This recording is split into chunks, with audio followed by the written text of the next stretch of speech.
আজকে যোগ শিক্ষার উদ্দেশ্য সম্পর্কে প্রথম শুরু করব। যোগ বলতে আমরা আলোচনা করছিলাম যে পদ্ধতির দ্বারা আমাদের সমস্ত ইন্দ্রিয়কে একীভূত করে একটা সংযম তৈরি হয় এবং আমরা অভীষ্ট লক্ষ্যে পৌঁছে যেতে পারি, সেটা কি বলা হয়? যোগ। এই যোগ শিক্ষার মূল উদ্দেশ্য কি? স্কুল লেভেলে যোগ শিক্ষার অন্যতম মূল উদ্দেশ্য হচ্ছে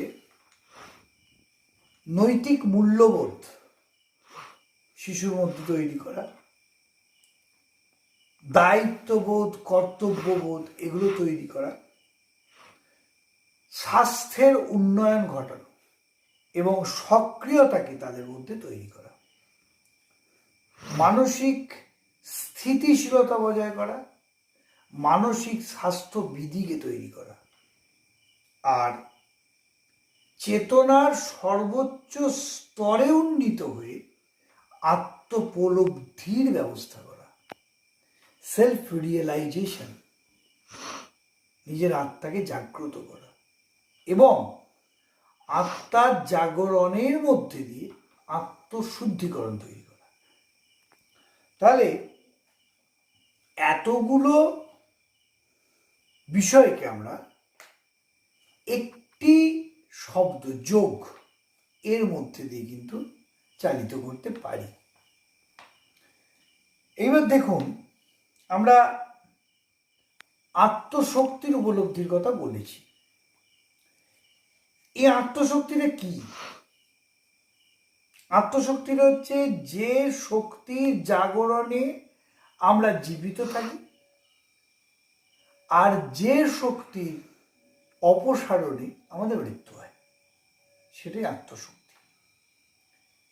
এই শক্তি জীবের দেহে আছে আত্মা হিসেবে, ঈশ্বর হিসেবে আছে পৃথিবীর দেহে, আর বিশ্ব ব্রহ্মাণ্ডে এই শক্তি ঘুরে বেড়াচ্ছে পরমাত্মা হিসেবে।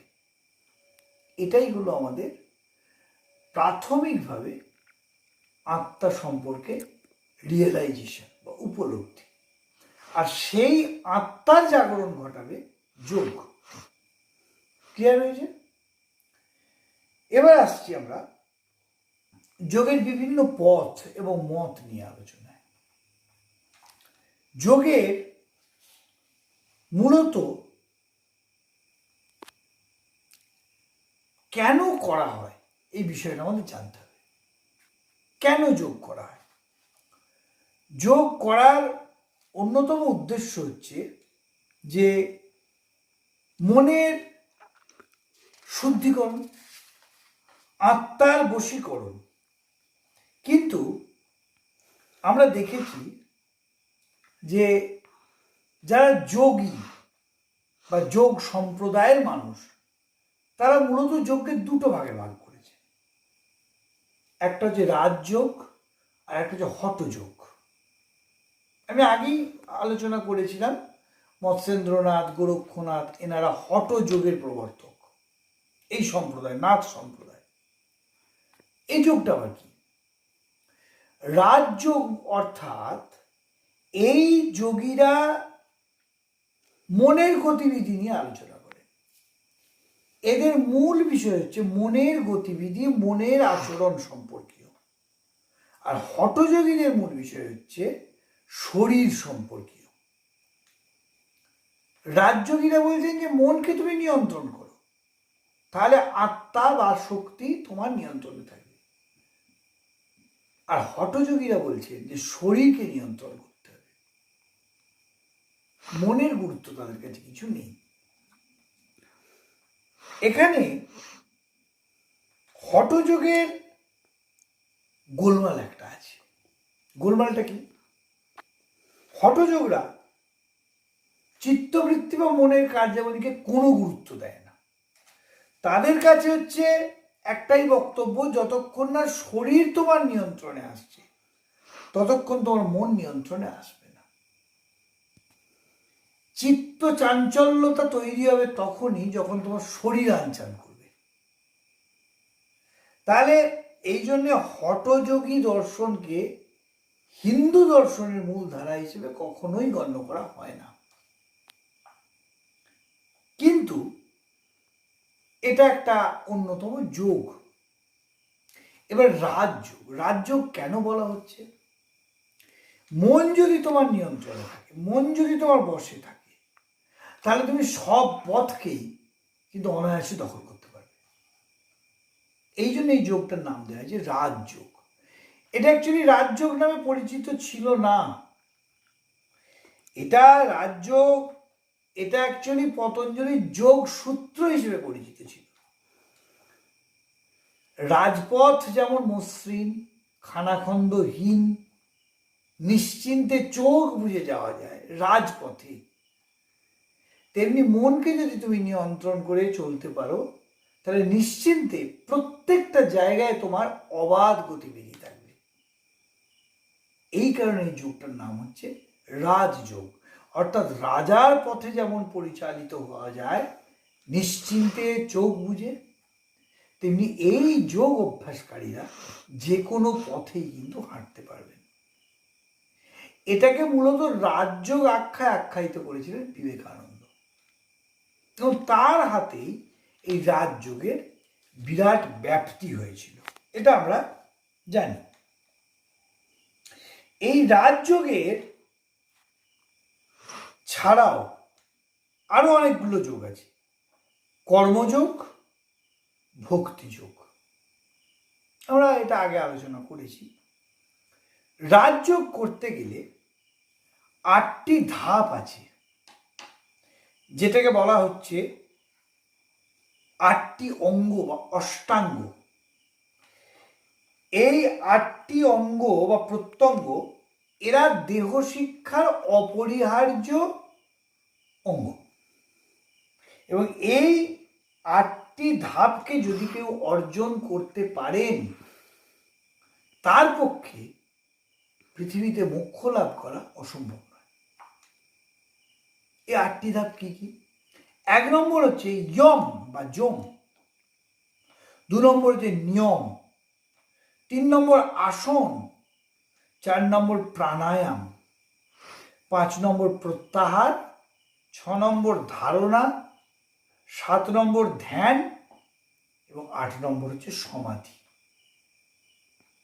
এই যে 8টা অঙ্গ, এই 8টা অঙ্গের প্রথম 5টা অঙ্গকে বলা হয় বহিরঙ্গের সাধনা, আর শেষের 3টে অঙ্গকে বলা হয় অন্তরঙ্গের সাধনা।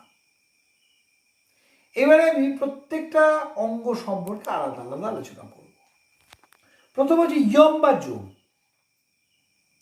এই ইয়ম বা যম কথার অর্থ হচ্ছে আশা আকাঙ্ক্ষার নিয়ন্ত্রণ। আমাদের মনে নানান ধরনের আশা আকাঙ্ক্ষা থাকে। এই আশা আকাঙ্ক্ষাগুলোই আমাদের মধ্যে চঞ্চলতার কারণ। আমরা কখনোই অল্পে সুখী নই বা খুশিও নই। আমাদের উচ্চ আশা, উচ্চ আকাঙ্ক্ষা আমাদের তাড়িত করে বেড়ায়, তাড়িয়ে নিয়ে যায়। এটা তো বলতে আমার দ্বিধা নেই যে আমরা প্রত্যেকেই এই পথে চালিত হই প্রতি মুহূর্তে, হয়তো এই ইয়ম বা যম নিয়ন্ত্রণ করতে হবে, আশা আকাঙ্ক্ষাকে নিয়ন্ত্রণ করতে হবে। তাহলে এই ইয়ম বা যমকে নিয়ন্ত্রণ করতে গেলে আমাদের 5টা পথ অবলম্বন করতে হচ্ছে। 1 নম্বর পথ হচ্ছে অহিংসা।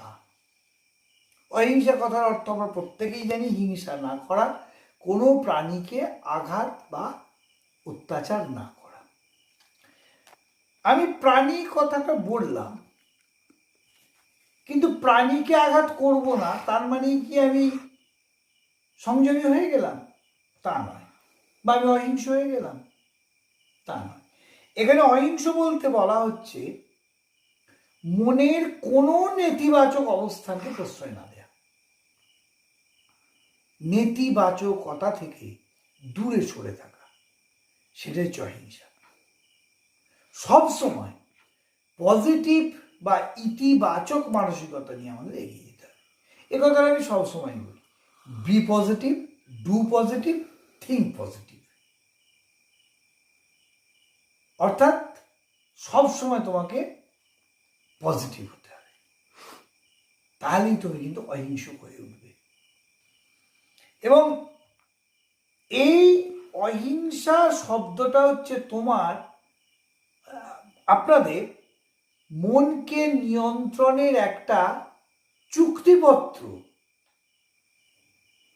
অর্থাৎ একটা আমাদের কি বলবো বন্ডিং ঈশ্বরের সঙ্গে বা মোক্ষর সঙ্গে বা পরম প্রাপ্তির সঙ্গে তাকে পৌঁছানোর, সেখানে পৌঁছানোর বা তাকে পাওয়ার জন্য আমাদের একটা চুক্তিপত্র, আমাদের অহিংসক হতেই হবে। 2 নম্বর, সত্য। সত্য মানে হচ্ছে কি ট্রুথ, সত্যবাদিতা। সবসময় সত্য কথা বলবে তা না, কিন্তু কথাটা হচ্ছে যে কোনো ধরনের নেগেটিভ ইস্যু, নেতিবাচক চিন্তা ভাবনা মানুষের মনে মিথ্যাচার তৈরি করে। লক্ষ্য করে দেখবেন একটা মিথ্যে কথাকে ঢাকার জন্য আমাদের 1000টা মিথ্যে কথা বলতে হয়, এবং এই মিথ্যে কথা বলার প্রবণতা থেকে তৈরি হয় অসত্য ভাষণ। তাহলে আমরা যদি পজিটিভ হতে পারি, অহিংস হতে পারি, তাহলে ন্যাচারালি আমাদের মধ্যে কিন্তু সত্যবাদিতা আসবে, এবং এই সত্যবাদিতা মনকে শান্ত করবে এবং শৃঙ্খলিত করবে। এরপর হচ্ছে ব্রহ্মচর্য। ব্রহ্মচর্যের অ্যাকচুয়ালি 2টো অর্থ আছে। বৃহত্তর অর্থে একেবারে বৃহৎভাবে আমরা যদি বলি, তাহলে প্রথম হচ্ছে জ্ঞান বা ইন্দ্রিয়ের নিয়ন্ত্রণ, আর দ্বিতীয় অর্থ হচ্ছে কৌমার্য বা সতীত্ব। তাহলে ব্রহ্মচর্যের 2টো অর্থ।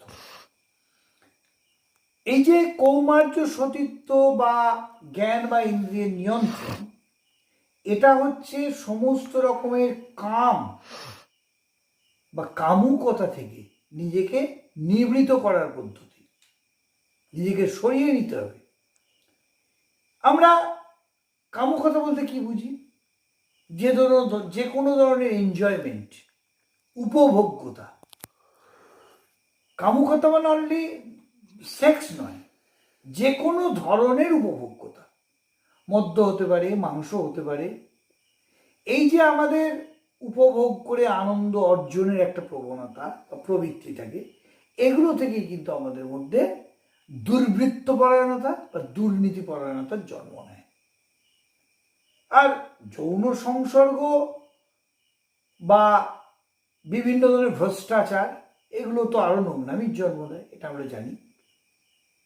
এবং যদি ব্রহ্মচর্যকে কঠিনভাবে করায়ত্ত করা যায়, তাহলে কিন্তু মন দৃঢ় এবং শান্ত হবে।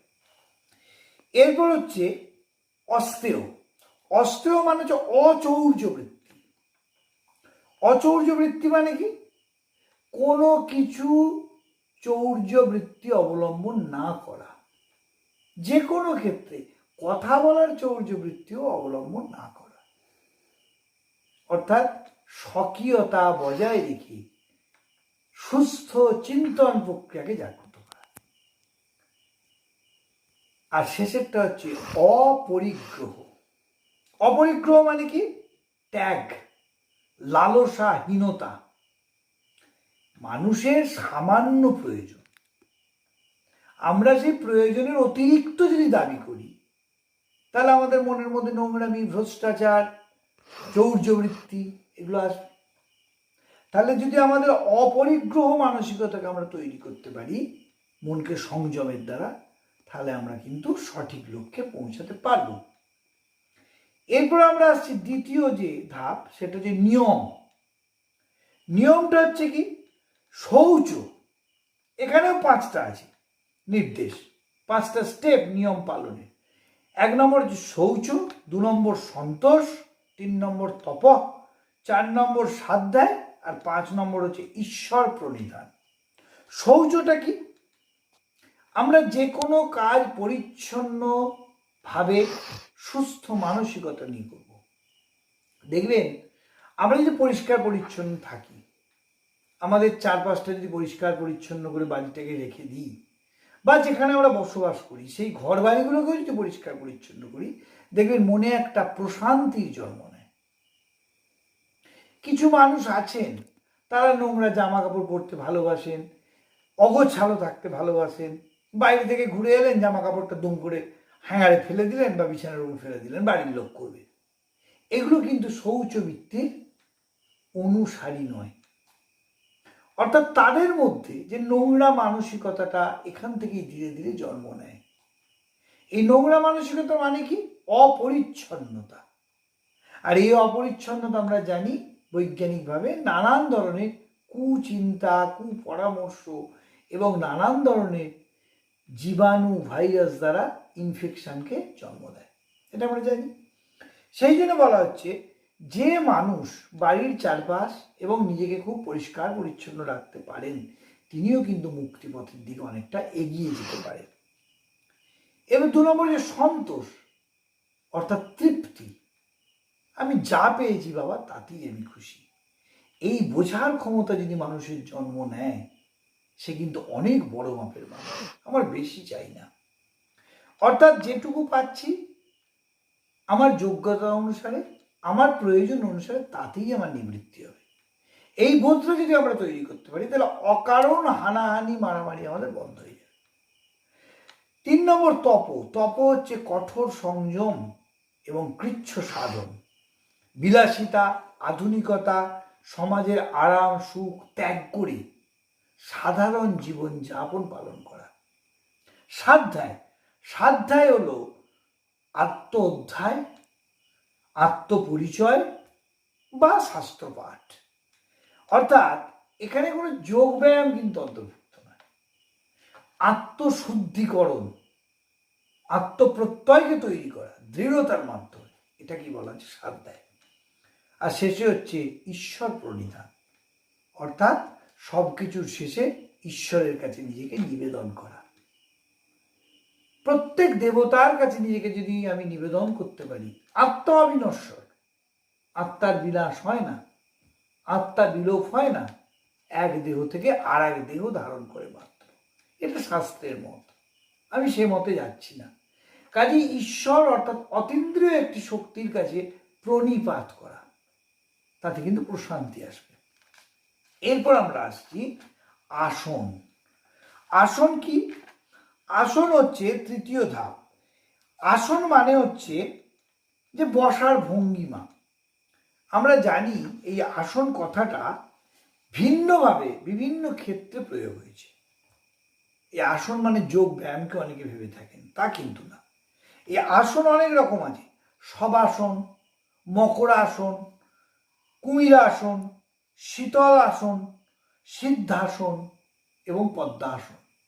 এছাড়াও আছে সুখাসন, বজ্রাসন। এতে শরীরের মনের প্রশান্তি তৈরি হয়। এর জন্য পেশির দরকার হয় না, এর জন্য কোনো শক্ত ক্রিয়াকর্মের দরকার হয় না, শুধুমাত্র 5টা ইন্দ্রিয়ের সংযোগ সাধন হয় এর দ্বারা। এরপর আসছে প্রাণায়াম। অষ্টাঙ্গ যোগের 4র্থ অঙ্গ হল প্রাণায়াম।